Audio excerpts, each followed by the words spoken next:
Tapi hebatnya Tuhan, dia tuh tidak pernah marah. Udah dia yang disakitin, dia yang susah payah, itu udah bener-bener kayak hidup I banget. Pribadi Tuhan tuh persis kayak pribadi I yang berusaha untuk hidup orang itu pulih dan sembuh selamat terus, dan tapi bukan untung, tapi I yang jadi disakiti, hati I yang terkoyak-koyak,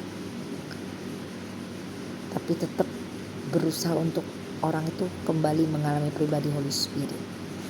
Jadi kalau kita satu dengan pribadi Tuhan, gak mungkin karakter kita tuh beda sama Tuhan. Karakter kita akan sama dengan seperti Kristus.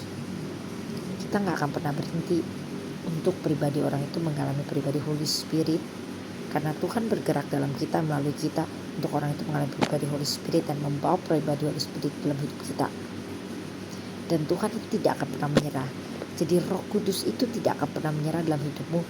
Itu akan menjadi karaktermu, di mana engkau tidak akan pernah menyerah untuk mendapatkan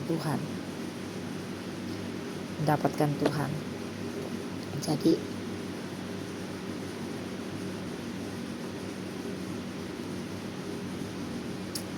ya, kalau satu-satunya orang yang percaya sama I, you. Tapi untuk orang yang satu-satunya bisa tangkap dalam ketepatan dan bisa tahu tepat apa yang tuh tepat yang dalam I dengan Tuhan, itu Bu Yuni.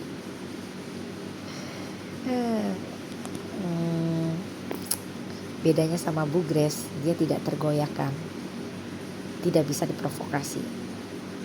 Kalau Ibu Grace itu bisa diprovokasi, karena dia tidak stable, ada ambisi, hendak daging jasmani itu kuat. Kalau Ibu Yuni itu gak bisa diprovokasi. Di dalam dia tuh pendiriannya dengan Tuhan itu, apa yang dia dapat dengan Tuhan itu jauh lebih kuat.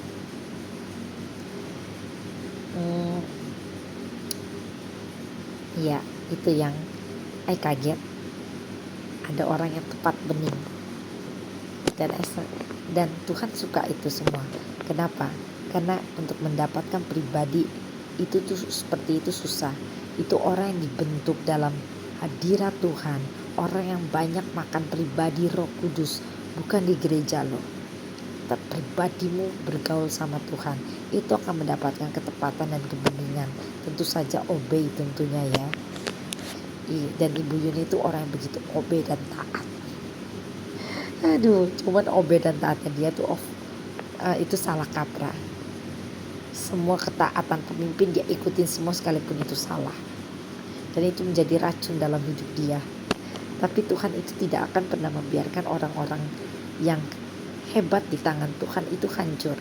Dia akan pertemukan dengan orang-orang yang membuat kamu terus makin tegak dan berdiri dan melepas keluar racun-racun itu dalam hidupmu. Jadi come on.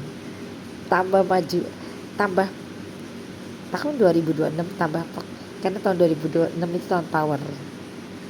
Jadi kalau yang gak masuk di dalamnya, artinya kamu kegiles. Berarti kalau di luar power artinya mati. Tahun 2027 itu cahaya kemilau, itu terang sekali, ayu, terang banget. Itu terang sekali. Tapi 2006 itu power. Kegelapan yang begitu pekat memang bisa dihancurkan dengan power.